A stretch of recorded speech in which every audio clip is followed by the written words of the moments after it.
Comment arrêter de tomber amoureuse trop vite? 5 actions pour reprendre le pouvoir. Bonjour mesdames, j'espère que vous allez bien, j'espère que vous êtes au top aujourd'hui. Moi je suis ravie de vous retrouver dans cette vidéo dans laquelle nous allons parler justement de sentiments amoureux et parfois de femmes qui estiment qu'elles tombent amoureuses trop vite. On va aller voir un petit peu ce qui se passe dans l'inconscient et comment faire pour sortir de cette situation et vivre une relation épanouissante avec un homme qui soit saine. On en parle tout de suite et c'est sur Attitude Séduction.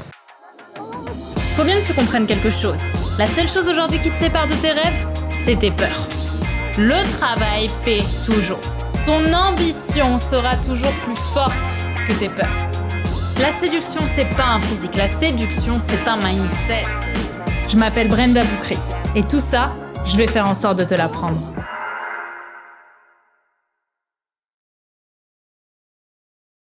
Alors, si vous ne me connaissez pas encore, je suis Brenda Boukris, ton experte en amour et en relations hommes-femmes, spécifiquement pour vous, mesdames, pour vous apprendre à devenir des femmes plus confiantes, plus séduisantes, plus heureuses aussi dans leur vie en général et attirer naturellement à toi des hommes qui te plaisent, mais surtout des hommes qui te méritent. Et dans la vidéo d'aujourd'hui, nous allons parler des actions qui vont te permettre d'arrêter de tomber amoureuse trop vite. Et donc, si ce n'est pas déjà fait, je vous invite tout de suite à vous abonner en cliquant sur le bouton rouge juste ici, juste en dessous, puisque tous les matins, je te publie une nouvelle vidéo de contenu en amour, en relation homme-femme et bien sûr en séduction.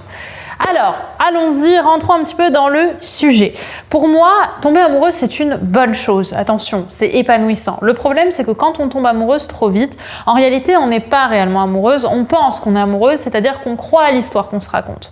On croit à l'histoire de la relation passionnée et passionnelle qu'on est en train de vivre. Et du coup, on surinvestit la relation pour se sentir aimé et pour se sentir en sécurité dans un couple qui, pour l'instant, n'existe pas. Et justement, quand on commence à construire cette relation en imaginant la solennité avec laquelle elle existe et surtout l'importance de cette relation, on commence à sacrifier des choses pour que cette relation vive et survive dans le temps, quitte à perdre son amour-propre, quitte à faire passer un homme avant nous ou quitte tout simplement à ne plus voir ses proches et à s'isoler pour uniquement rester dans cette relation. Sauf que malheureusement déjà vous allez avoir un homme en général qui va fuir ce type de relation au final et surtout vous allez perdre énormément d'amour-propre. Donc qu'est-ce qu'on va faire pour changer la situation? Et comme je le dis souvent, si vous avez des problèmes à l'extérieur de vous, c'est probablement qu'il y a des choses à régler à l'intérieur. Donc, on va pouvoir en parler aujourd'hui. On va surtout chercher à reprendre le pouvoir pour tomber amoureuse dans le temps et construire une relation saine avec un homme. La première étape, c'est la plus importante parce que sans elle, il n'y a pas les autres, c'est l'étape de l'acceptation. L'acceptation que vous devez absolument faire un travail sur vous pour reprendre le pouvoir de votre confiance en vous. Je sais que ça paraît facile comme ça de se dire j'accepte que je tombe amoureuse trop vite, mais en réalité c'est j'accepte que j'ai quelque chose à régler chez moi qui n'est pas qui construit un blocage, une blessure en moi. C'est venir accepter les tenants et les aboutissants de cette situation, accepter, pourquoi pas pour certaines, que vous êtes en dépendance affective. Et c'est difficile pour l'ego en fait de venir accepter. L'opposé de l'acceptation, c'est l'ego qui veut absolument toujours être fier, l'ego qui a besoin constamment de se sentir en vie et surtout pas dans un moment de vulnérabilité. Donc il y a tout ce travail à faire avec vous-même de j'accepte qu'il faut que je change quelque chose ou j'accepte qu'il faut que j'apprenne à m'aimer moi avant de chercher l'amour d'un homme. Donc c'est vraiment cette première étape qui va venir vous inspirer.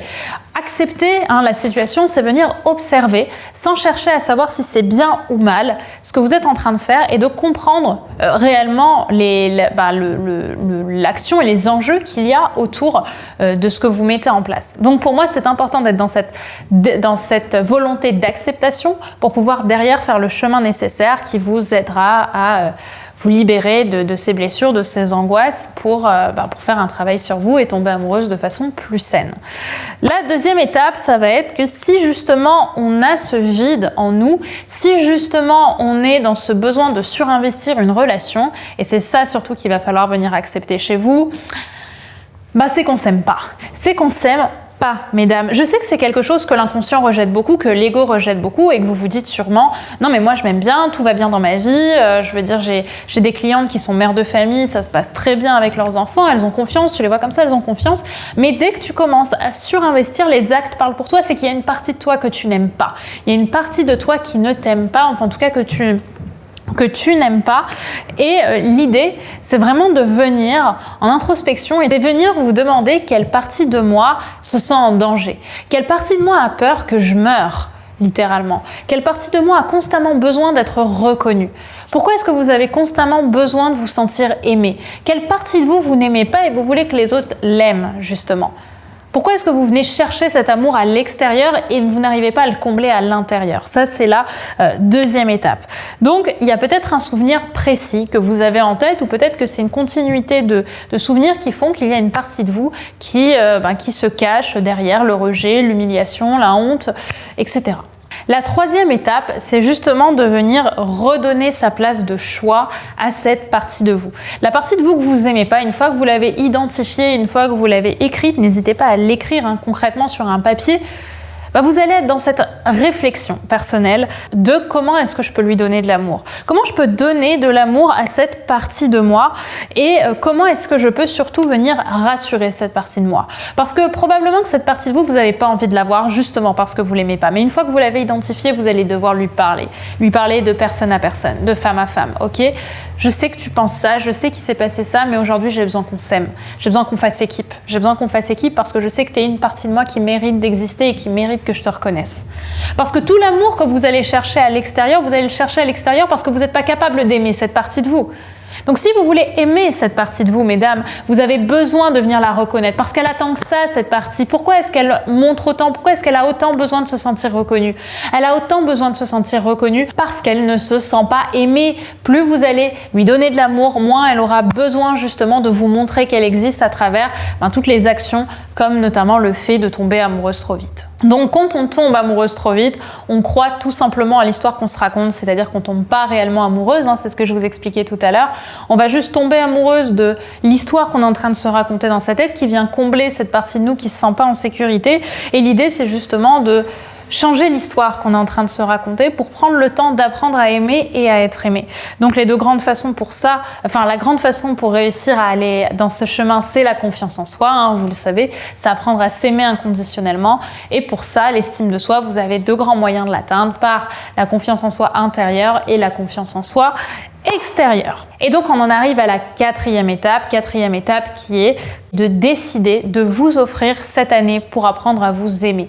Mesdames, on est maintenant en 2022, c'est peut-être l'année de votre vie, c'est peut-être l'année qui pourrait être l'année de vos rêves, qui pourrait être l'année de votre transformation, de votre métamorphose, qui pourrait faire de vous la femme que vous avez toujours rêvé d'être.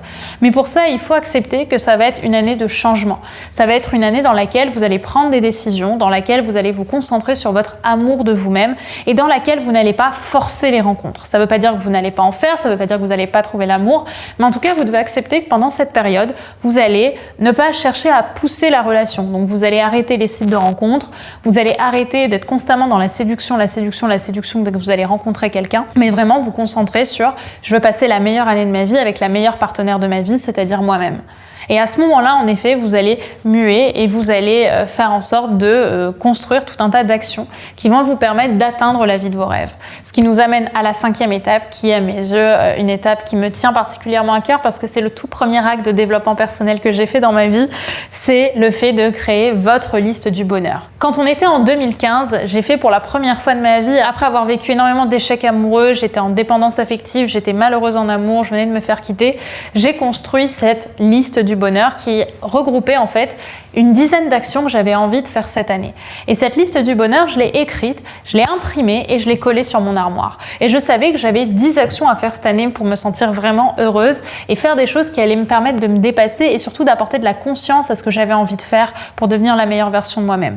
Donc, j'ai fait cette liste du bonheur et aujourd'hui, je vous invite à la faire. C'est-à-dire quelle vie de rêve vous avez envie d'avoir. Comment est-ce que cette année pourrait être la meilleure de votre vie? Quelles actions est-ce que vous avez envie de mettre en place? Peut-être que là, tout de suite, vous vous dites non mais je sais pas, j'ai pas idée, mais en réalité vous l'avez en vous parce que cette flamme vous avez peut-être l'impression d'être complètement englobé et étouffé par votre dépendance affective ou par votre routine, mais en réalité vous avez les capacités d'être une femme extraordinaire, ce qui veut dire en dehors de l'ordinaire. Vous avez des passions, vous avez un passé, vous avez des expériences, vous avez une culture, mettez ça en avant. Qu'est-ce qui ferait cette année que vous pourriez vous dépasser, mesdames? C'est la question que je vous pose et c'est la question qui vise aussi à vous transformer et qui va vous permettre d'écrire cette liste du bonheur, d'une dizaine de choses que vous voulez accomplir concrètement cette année sans être dépendant des uns et des autres. ok? Qu'est-ce que vous voulez faire? Et justement, pour être dans cette dynamique de ne plus arrêter de tomber amoureuse trop vite, j'ai décidé de vous inclure une étape bonus. L'étape bonus, c'est de venir absolument, mesdames, absolument, à l'événement que je vous propose demain, le dimanche 16 janvier 2022 à 20h. Mon événement qui s'appelle Mon plan d'action pour être une femme confiante et séduisante en 2022. Cet événement, il est gratuit, il est en direct et je vais vous livrer tout mon savoir à travers cette grande conférence que je vous donne demain. Donc on est à J-1 de cet événement et cet événement il aura lieu comme j'ai dit en direct. Pour y participer gratuitement tant qu'il y a des places de disponibles, je vous invite à cliquer dans le lien en description juste en dessous pour participer à l'événement, vous inscrire et avoir votre place. Il y aura un nombre de personnes limité dans la salle, donc soyez bien présentes au début parce que je vais vraiment vous expliquer tout ce que vous avez besoin de savoir en amour, en développement personnel et surtout en confiance en soi pour vivre la vie de vos rêves. Donc soyez là, c'est un événement qui sera unique et je ne pense pas que je le referai à nouveau. Également à la fin de cet événement, ce sera l'occasion pour moi d'enfin, et j'imagine combien je dois être excitée au moment où vous recevez cette vidéo, l'occasion pour moi d'ouvrir l'école Femmes d'Exception, mon école de coaching, mon groupe de coaching que je vais accompagner de femmes qui sont destinées à devenir les futures top leaders de l'année 2022 qui ont envie de prendre confiance en elles et devenir des femmes d'exception. L'école Femmes d'Exception ouvre donc ses portes demain en direct après l'événement et vous aurez l'occasion de m'avoir au téléphone pour qu'on discute et qu'on fasse le point sur votre situation et qu'on sache si l'école est faite pour vous ou pas. Mais pour ça, vous devez absolument venir demain. Donc je vous invite à cliquer sur le lien en description si vous ne vous êtes pas encore inscrite pour vous inscrire, participer à l'événement et surtout booker votre soirée parce que c'est cette soirée-là qui va littéralement pouvoir transformer votre vie et changer votre futur pour l'année 2022 et faire en sorte que ce soit l'année de votre vie. Je vous remercie mesdames, on se retrouve demain à 20h pour l'ouverture de l'école Femmes d'Exception et pour l'événement que je vous propose, mon plan d'action pour devenir une femme confiante et séduisante en 2022. Au revoir mesdames.